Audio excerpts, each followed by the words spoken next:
Hi friends, আজকে আমি মাছের ঝাল রান্না করছি আর তার জন্যে আগে মাছগুলো ভেজে নিচ্ছি। তো মাছগুলো প্রায় ভাজা হয়েই গেছে। এ দেখো মাছগুলো প্রায় ভাজা হয়ে এসেছে।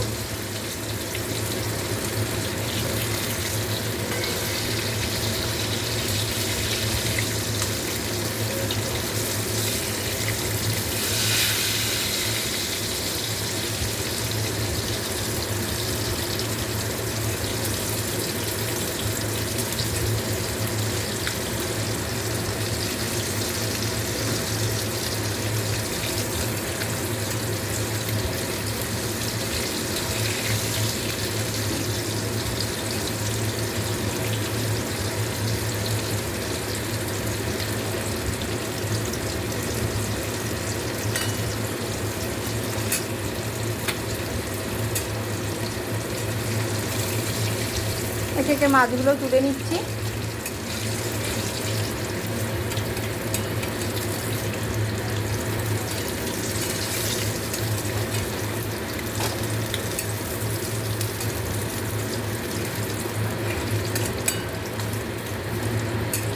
মাছগুলো ভাজা হয়ে গেছে আর মাছগুলো তুলে নিলাম আমি।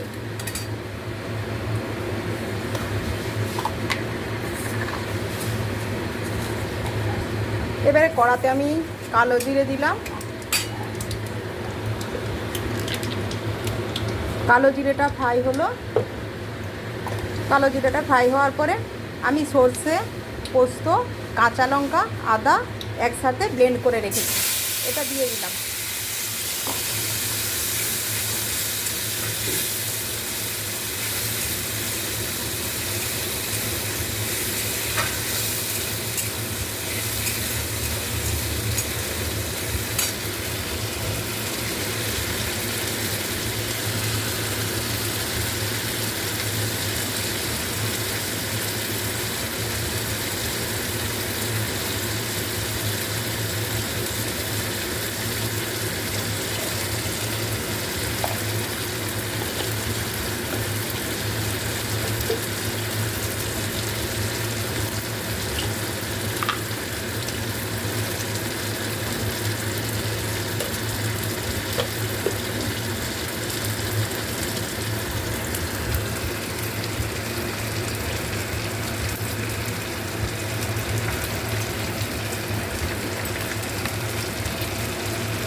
তো দেখো এটা ফ্রাই হয়ে গেছে,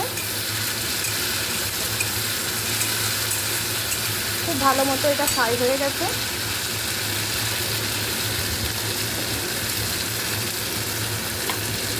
বাকি যে মশলাটা ছিল সেটা আমি ধুয়ে এর মধ্যে দিয়ে দিচ্ছি।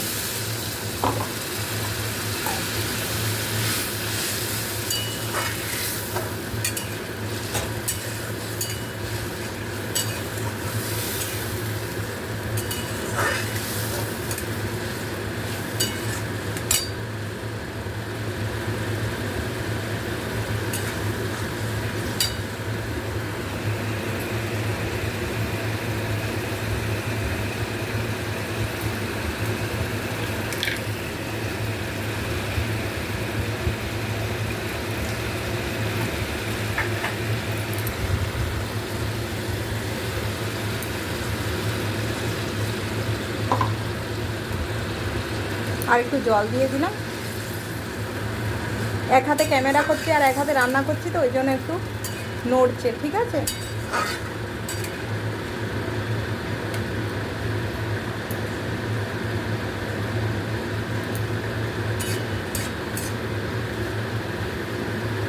আমার রান্নাগুলো বা আমার ভিডিওগুলো, সব ভিডিওগুলো যদি তোমাদের ভালো লাগে তো তোমরা আমার এই চ্যানেলটাকে লাইক করো, শেয়ার করো, কমেন্ট করো আর সাবস্ক্রাইব করো আর আমার পাশে থাকো।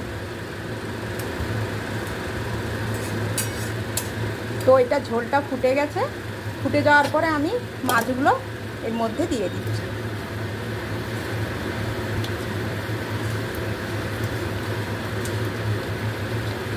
তো মাছগুলো এর মধ্যে দিয়ে দিলাম। কাঁচা লঙ্কা এখানে আমি 4টে দিয়েছি, তোমাদের যদি ইচ্ছে করে তোমরা আরও কম দিতে পারো। যেহেতু আমি ঝালটা একটু বেশি খাই তাই আমি কাঁচা লঙ্কা আবার অ্যাড করেছি। মাছের ঝালের সাথে কাঁচা লঙ্কাগুলো খুব ভালো লাগে খেতে, সেদ্ধ হয়ে যায়, খুব ভালো লাগে।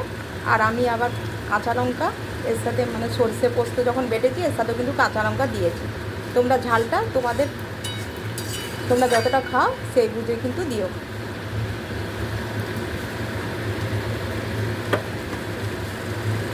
এটা ফুটে গেছে, এটা ফুটে যাওয়ার পরে আমি আরেকটু সরষের তেল ওপর থেকে দিয়ে দিচ্ছি।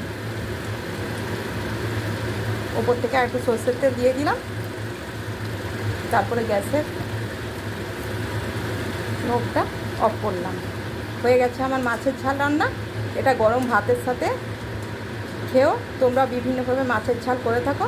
তো আমি যে রেসিপিটা করলাম এটা একবার ট্রাই করে দেখো কেমন লাগে, আর কীরকম লাগে সেটা আমাকে কমেন্টে তোমরা জানিও।